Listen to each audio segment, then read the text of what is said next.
मेरे प्यारे बच्चों, मेरे प्यारे विद्यार्थियों, मेरे प्यारे दोस्तों, आप लोगों का फिर से मेरे YouTube channel world education family में तहे दिल से स्वागत है। हर दिन की भांति मैं आप लोगों के लिए फिर आज एक सुपर धमाका टॉपिक लेके आया हूं और आज मेरा जो टॉपिक है वो है झकास या धमाका ट्रांसलेशन।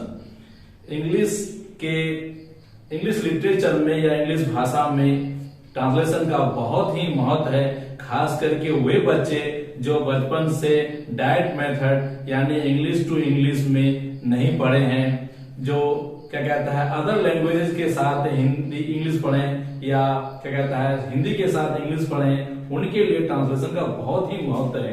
क्योंकि हम लोग किसी भी हिंदी के सेंटेंस को, उर्दू के सेंटेंस को, बांग्ला के सेंटेंस को, कोई भी भाषा के सेंटेंस को इजी वे में ट्रांसलेशन मेथड से कन्वर्ट करके इंग्लिश बोलते हैं। इसलिए इंग्लिश की दुनिया में ट्रांसलेशन का बहुत ही महत्व है। इसलिए मेरा बच्चों से कहना होगा, एडवाइस होगा, सलाह होगा कि आप जितने प्रकार के, जितने वैरायटी का ट्रांसलेशन बनाएंगे उतना ही आपका इंग्लिश स्पोकन मजबूत होगा। क्योंकि हम किसी भी हिंदी सेंटेंस को, उर्दू सेंटेंस को इजी वे में ट्रांसलेट करके इंग्लिश बोल सकते हैं। तो मैंने अभी जस्ट कहा कि इंग्लिश की दुनिया में ट्रांसलेशन का बहुत ही महत्व है और ट्रांसलेशन का ही आज मैं टॉपिक लेके आया हूं। और आज मेरा ट्रांसलेशन का टॉपिक है the compulsion action of present time, past time and future time. गौर करेंगे, the compulsion action of present time, past time and future time. तो मैं पहले आता हूं the compulsion action of present time.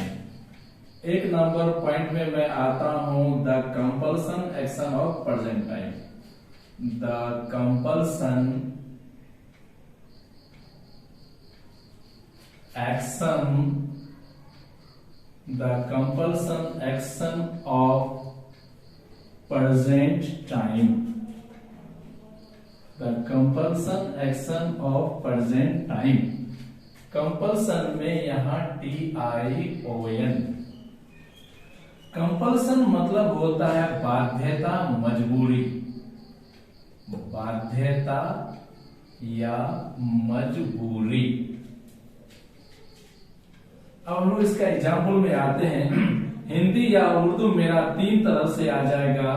पहला, मुझे जाना है, मुझे जाना है, या जाना पड़ता है, या जाना पड़ता है, या जाना होता है। मुझे जाना है, जाना पड़ता है या जाना होता है, तीन तरह से हम लोग बोलेंगे। यही है compulsion action of present time. मुझे जाना है, मुझे जाना पड़ता है, मुझे जाना होता है। इसका इंग्लिश हो जाएगा आई हैव टू गो। तो इसका इंग्लिश हो जाएगा आई हैव टू गो। इस तरह का ही सेंटेंसेस को हम लोग कहते हैं the compulsion action of present time. जैसे उसे भीख मांगना पड़ता है, उसे भीख मांगना पड़ता है, तो कोई भी जो भीख मांगते हैं खुशी में नहीं बल्कि मजबूरी में या बाध्यता में, तो ही हैज टू बेग। उसे भीख मांगना पड़ता है, ही हैज टू बेग। जो बच्चे को अगर ट्रांसलेशन से मतलब है या ट्रांसलेशन में मजबूत होना है या इंग्लिश नॉलेज लेना है, तो मैं पोलाइटली रिक्वेस्ट करूंगा कि आप लोग अपने कॉपी में नोट कर लेंगे और जो हिंदी मैं बोलता हूं उसको लिख लेंगे। हिंदी लिखने के बाद तब इंग्लिश सेंटेंस लिखना है। जैसे हम लोगों को पढ़ना है, हम लोगों को पढ़ना है, वी हैव टू रीड। हम लोगों को पढ़ना है, वी हैव टू रीड। मुझे घर जाना है, मुझे घर जाना है, I have to go home. गौर करेंगे, होम वर्ड के साथ प्रीपोजिशन टू का प्रयोग नहीं होता है। तो मुझे जाना है, जाना पड़ता है, जाना होता है, आई हैव टू गो। उसे भीख मांगना पड़ता है, he has to beg. Very important compulsion action of present time. हम लोगों को पढ़ना है, वी हैव टू रीड। मुझे घर जाना है, I have to go home. तो इसी तरह का सेंटेंस को हम लोग कहते हैं the compulsion action of present time. अब मैं आपको इसका एक बेहतरीन स्ट्रक्चर देता हूं, जिस स्ट्रक्चर के माध्यम से आप लाखों लाख सेंटेंस बना सकते हैं। अब इसका स्ट्रक्चर मैं दे रहा हूं, STRUCTURE।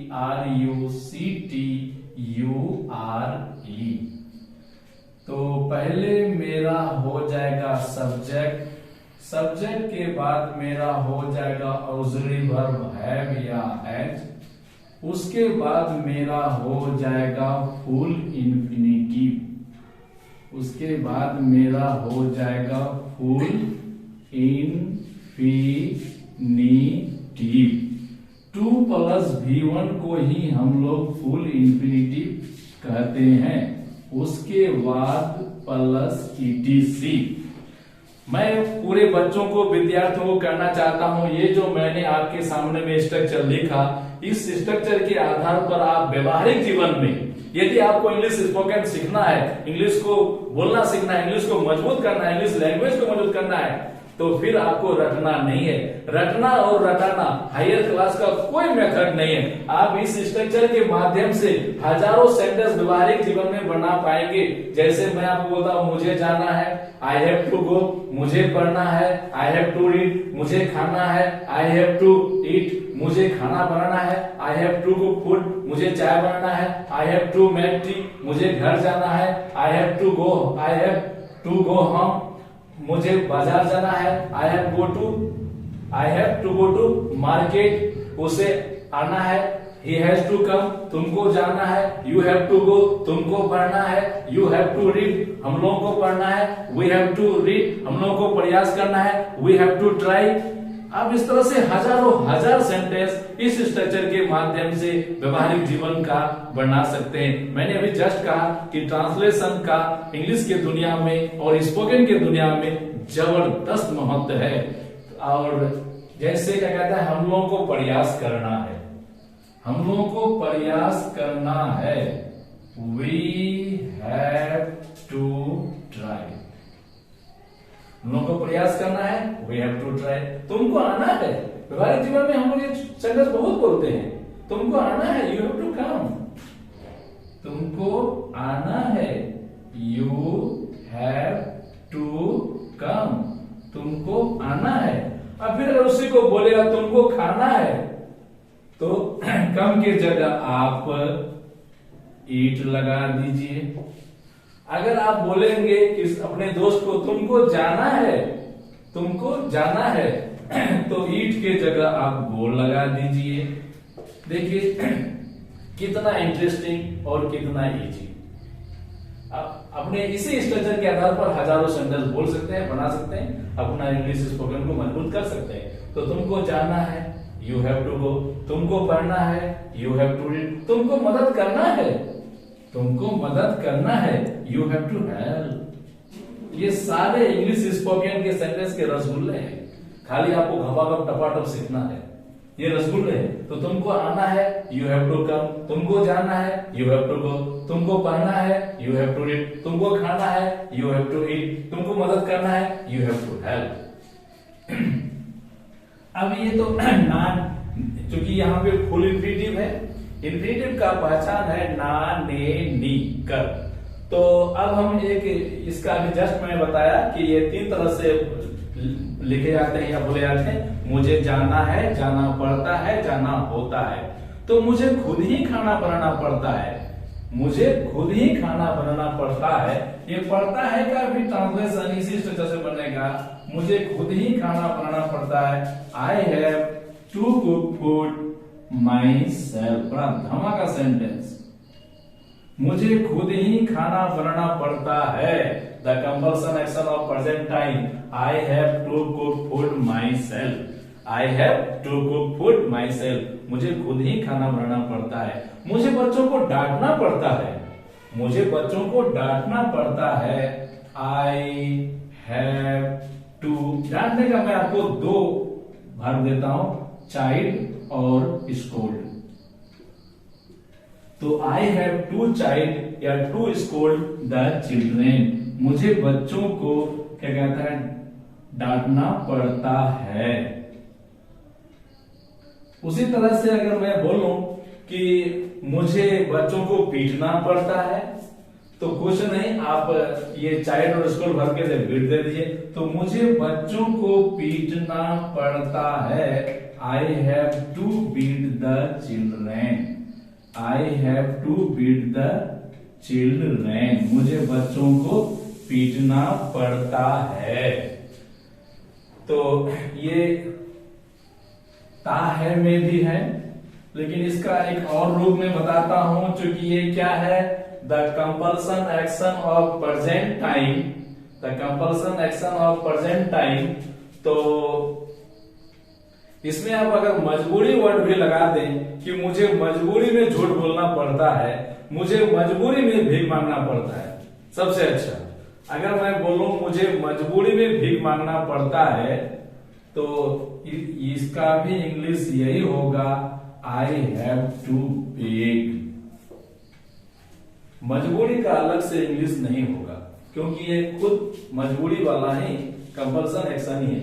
मुझे मजबूरी में बोलना पड़ता है, मुझे मजबूरी में बोलना पड़ता है, I have to speak, I have to speak. मजबूरी का अलग से आपका इंग्लिश नहीं लेगा। अब इसको मैं 4 रूप में बनाता हूं, क्योंकि मुझे इंग्लिश लैंग्वेज या स्पोकन को मजबूत करना है। जैसे मुझे जाना है, आई हैव टू गो, मुझे जाना है, आई हैव टू गो। मुझे, अब इसका नेगेटिव हम लोग बनाएंगे कि मुझे नहीं जाना है, कोई दिक्कत नहीं, आप नॉट लगा दिए, I have not to go, मुझे नहीं जाना है, I have not to go. मुझे नहीं पढ़ना है, I have not to eat, मुझे नहीं खाना है, मुझे नहीं पढ़ना है, I have not to read, मुझे नहीं खाना है, I have not to eat. मुझे नहीं मदद करना है, I have not to help. हजारों हजार। क्या मुझे जाना है, तो आप ऑक्सिलरी वर्ब को आगे कर दीजिए, have I to go, interrogative है तो क्वेश्चन मार्क लगा दीजिए। क्या मुझे जाना है, हैव आई टू गो। तो क्या मुझे नहीं जाना है, have I not to go, have I not to go. क्या मुझे नहीं जाना है। अब मुझे क्यों जाना है, मुझे क्यों जाना है, मुझे कब जाना है, तो मुझे क्यों जाना है। तो इसका अंग्रेजी कुछ नहीं, आप आराम से बना सकते हो, बोल सकते हो, मुझे क्यों जाना है, why have I to go. मुझे क्यों जाना है, why have I to go. अगर हम यही बोले कि मुझे कब जाना है, तो कुछ नहीं, आप व्हाई के जगह व्हेन लगा दीजिए। मुझे कब जाना है, when have I to go. अगर हम बोले मुझे कैसे जाना है, तो यहाँ आप हाउ लगा दीजिए, how have I to go, मुझे कैसे जाना है। फिर अगर हम यहीं पे बोले मुझे कहाँ जाना है, बहुत अच्छा सेंटेंस, कितना अच्छा हो स्पोकन के लिए, इंग्लिश लैंग्वेज के, मुझे कहाँ जाना है, वेयर। आप यहाँ वेयर लगा दीजिए, where have I to go, मुझे कहाँ जाना है। तो मैंने आपको कंपल्सन एक्शन का बहुत सारे एग्जाम्पल दिया प्रेजेंट टाइम में, अब इसको मैं ले जा रहा हूं पास्ट टाइम में। The point number 2, the compulsion action of past time. Present के जगह आप पास्ट लगा दीजिए, और स्ट्रक्चर में थोड़ा सा परिवर्तन होगा कि हैव और हैज के जगह आपका हैड होगा, कोई कुछ नहीं, कितना आसान। सिर्फ ऑक्सिलरी वर्ब में हैव हैज के जगह हैड हो जाएगा। अब हम लोग स्ट्रक्चर लेते हैं, इसका भी जो हिंदी और उर्दू सेंटेंस होगा वो हम लोग 3 रूप में बोलते हैं। कैसे देखते हैं हम लोग। मुझे जाना पड़ा, मुझे जाना पड़ा, जाना पड़ा था, मुझे जाना पड़ा, जाना पड़ा था, या जाना था। तीन तरह से हिंदी आ जाएगा। मुझे जाना पड़ा, जाना पड़ा था, जाना था। ये तीनों का इंग्लिश एक ही लेगा और वो इस स्ट्रक्चर के आधार पर लेगा। आप इस स्ट्रक्चर के आधार पर हजारों हजार सेंटेंस व्यवहारिक जीवन में बोल सकते हैं और अपना इंग्लिश स्पोकन और इंग्लिश लैंग्वेज को मजबूत कर सकते हैं। तो मुझे जाना पड़ा या जाना पड़ा था या जाना था का इंग्लिश क्या हो जाएगा? I had to go. मुझे जाना पड़ा था, जाना था का इंग्लिश आई हैड टू गो।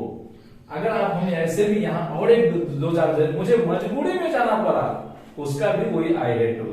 तो मुझे मजबूरी में, अब हम लिखते हैं कि मुझे मजबूरी में भीख मांगना पड़ा था, मुझे मजबूरी में भीख मांगना पड़ा था, तो आई हैड टू बेग। आपका उस मजबूरी का इंग्लिश नहीं होगा, क्योंकि ये क्या है?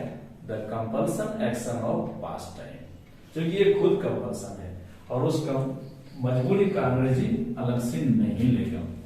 हम लोगों को जमीन बेचना पड़ा। लोग क्यों जमीन बेचते हैं? मजबूरी में। द कंपल हम लोग को जमीन बेचना पड़ा। This sentence shows the compulsion action of past time. गौर करेंगे हम लोग को, जैसे मुझे मजबूरी में क्या कहता है कि भीख मांगना पड़ा, या मजबूरी वर्ड अगर मैं नहीं भी लगाया कि मुझे भीख मांगना पड़ा, मुझे झूठ बोलना पड़ा, हम लोगों को जमीन बेचना पड़ा, these sentences show the compulsion action of past time। तो हम लोगों को जमीन बेचना पड़ा। क्यों हम लोग जमीन बेचते हैं? मजबूरी में। तो हम लोग को जमीन बेचना पड़ा। we had to sell the land। we had to sell the land। हम लोगों को जमीन बेचना पड़ा। उसी तरह से हम लोग नेक्स्ट में आते हैं, मुझे आना पड़ा। I had to come. मुझे आना पड़ा। I had to come. मुझे खाना बनाना पड़ा। वाइफ बीमार पड़ गई इसलिए मुझे खाना बनाना पड़ा। I had to cook food. मुझे खाना बनाना पड़ा। I had to cook food. जितने भी स्टूडेंट्स इस वीडियो को देखेंगे, मेरा आपसे पोलाइटली रिक्वेस्ट रहेगा कि आप लोग नोट कर लोगे, क्योंकि इस स्ट्रक्चर के आधार पर आप हजारों सेंटेंस व्यवहारिक जीवन में बोल सकते हैं, बना सकते हैं और अपना इंग्लिश लैंग्वेज को मजबूत कर सकते हैं। अब अगर इसका हम negative interrogative, negative interrogative, WH interrogative बनाए तो कोई दिक्कत नहीं। मुझे नहीं जाना पड़ा। मुझे नहीं जाना पड़ा। I had not to go. मुझे नहीं जाना पड़ा। I had not to go. कुछ नहीं, सिर्फ हम नॉट लगा देंगे। अगर हम इसका इंट्रोगेटिव बनाए, क्या मुझे जाना पड़ा? क्या मुझे जाना पड़ा? Had I to go. Had I to go, क्या मुझे जाना पड़ा? इंट्रोगेटिव। अब मैं नेगेटिव इंट्रोगेटिव बनाता हूं, क्या मुझे नहीं जाना पड़ा? तो नॉट लगा देंगे। Had I not to go. Had I not to go, क्या मुझे नहीं जाना पड़ा? अगर आप इसका WH बनाते हैं, इसका आप अगर WH बनाते हैं कि मुझे क्यों जाना पड़ा, कब जाना पड़ा, कहां जाना पड़ा, कैसे जाना पड़ा, कुछ नहीं, तो मुझे क्यों जाना पड़ा? Why had I to go? अगर मैं बोलूं कि मुझे कहां जाना पड़ा, कब जाना पड़ा, तो मुझे कब जाना पड़ा, तो हम यहां when लगा देंगे। When had I to go? मुझे कब जाना पड़ा। अगर हम बोले मुझे कैसे जाना पड़ा, तो मैं यहां how लगा दूंगा। How had I to go? मुझे कैसे जाना पड़ा। तो इस स्ट्रक्चर के माध्यम से आम व्यवहारिक जीवन का हम लोग हजारों हजार सेंटेंस इजी वे में बोल सकते हैं अपने फ्रेंड्स के साथ या पब्लिक फील्ड में। अब मैं इसका तीसरा पॉइंट पे आता हूं। तीसरा पॉइंट है मेरा the compulsion action of future time, the compulsion action of future time. कुछ नहीं, मेरा सिर्फ ऑक्सिलरी वर्ब बदलाव में लेगा, और ऑक्सिलरी वर्ब बदलाव में क्या होगा, मेरा सब्जेक्ट तो होगा ही, सब्जेक्ट के बाद शैल या विल होगा, उसके बाद मेरा हैव होगा, उसके बाद फुल इंफिनिटिव यानी to plus V1, subject plus shall या will plus have full infinitive plus ETC। Modern English grammar में या आजकल सभी सब्जेक्ट के साथ विल का ही प्रयोग होता है, लेकिन अपने बिहार BTBC कोर्स में या सिलेबस में आज भी आई और वी के साथ नॉर्मल कंडीशन में सेल का ही मान्यता है। तो अब मैं इसका हिंदी लिखता हूं, इसका हिंदी दो रूप में आएगा, मुझे जाना पड़ेगा, मुझे जाना पड़ेगा या जाना होगा, मुझे जाना पड़ेगा या जाना होगा, इसका हिंदी दो रूप में आएगा, मुझे जाना पड़ेगा या जाना होगा। तो इसका इंग्लिश हो जाएगा आई शैल हैव टू गो, मुझे जाना पड़ेगा या जाना होगा, इंग्लिश क्या हो जाएगा, आई शैल हैव टू गो। ठीक इसी तरह से अगर हम अपने दोस्त को बोले आपको आना पड़ेगा, तुमको आना पड़ेगा, आपको आना पड़ेगा या तुमको आना पड़ेगा, यू विल हैव टू कम,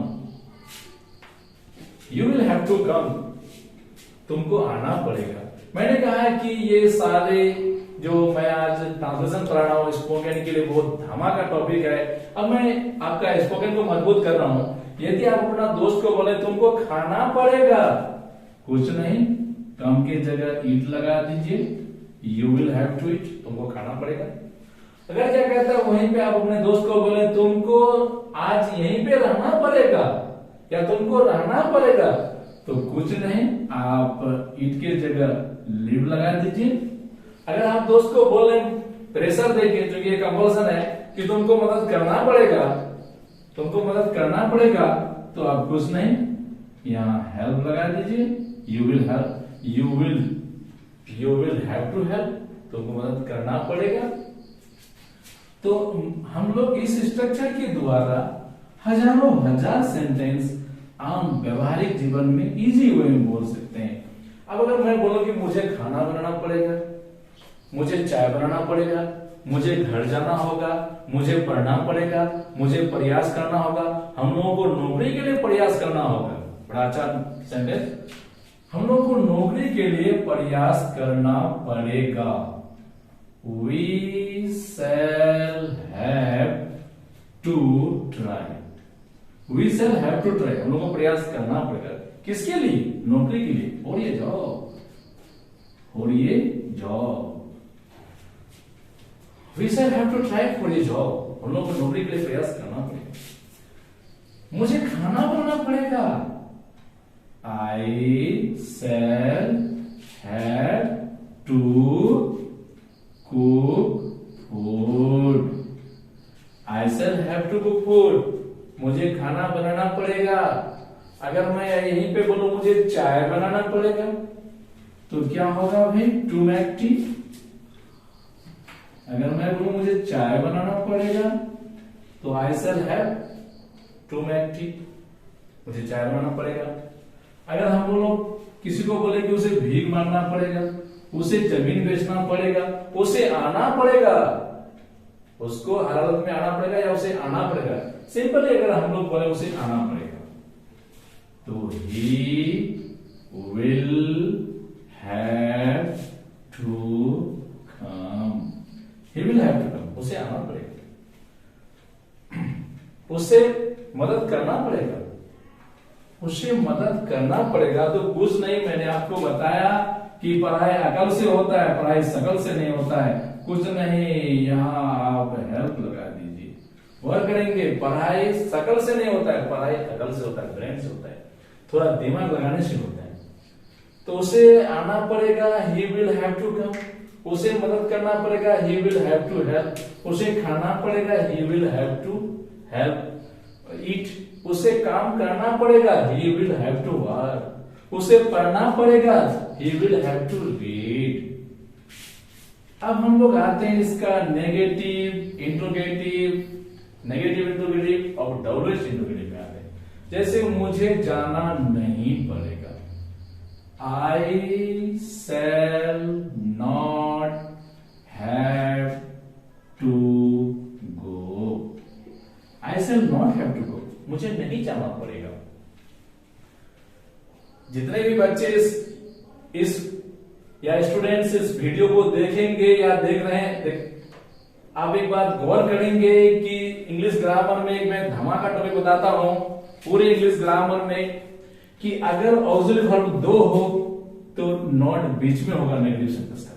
गौर करेंगे, जितने भी बच्चे स्टूडेंट वीडियो को देखेंगे एक बात गौर करोगे, पूरे इंग्लिश में चाहे वॉइस हो, टेंस हो, कहीं पे कोई भी सेंटेंस हो, अगर ऑक्सिलरी वर्ब दो हो तो नॉट आपका बीच में होगा। जैसे यहां नॉट, शैल और हैव के बीच में हुआ है, तो मुझे नहीं जाना पड़ेगा, I shall not have to go.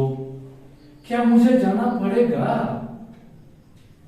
Shall I have to go. Shall I have to go, क्या मुझे जाना पड़ेगा।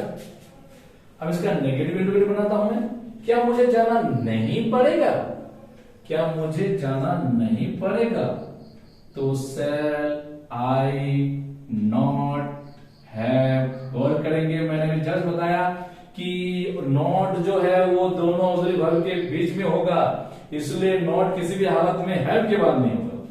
तो शैल आई नॉट हैव टू गो, क्या मुझे नहीं जाना पड़ेगा। अगर अब हम लोग इसका डब्ल्यूएच बनाएं, डब्ल्यूएच इंट्रोगेटिव सेंटेंस बनाएं, मुझे क्यों जाना पड़ेगा, कहां जाना पड़ेगा, कब जाना पड़ेगा, कैसे जाना पड़ेगा। कुछ नहीं, आप जो नॉर्मल इंट्रोगेटिव है उनके पहले डब्ल्यूएच वर्ड लगा दीजिए। तो मुझे क्यों जाना पड़ेगा, why shall I have to go. Why shall I have to go, मुझे क्यों जाना पड़ेगा। अगर हम लोग यही बोले कि मुझे कहां जाना पड़ेगा, तो आप व्हाई की जगह व्हाई लगा दिए, why shall I have to go, मुझे कहां जाना पड़ेगा। अगर हम बोले मुझे कब जाना पड़ेगा, मुझे कब जाना पड़ेगा, तो आप व्हेन लगा दीजिए, when shall I have to go, मुझे कब जाना पड़ेगा। अगर हम बोले हम लोगों को कैसे जाना पड़ेगा या मुझे कैसे जाना पड़ेगा, तो हाउ लगा दीजिए, how shall I have to go, मुझे कैसे जाना पड़ेगा। Thank you my friends and students, ये था मेरा आज ट्रांसलेशन का सुपर धमाका टॉपिक, जो आपके स्पोकन के लिए और इंग्लिश लैंग्वेज को मजबूत बनाने के लिए बहुत ही मदद साबित होगा।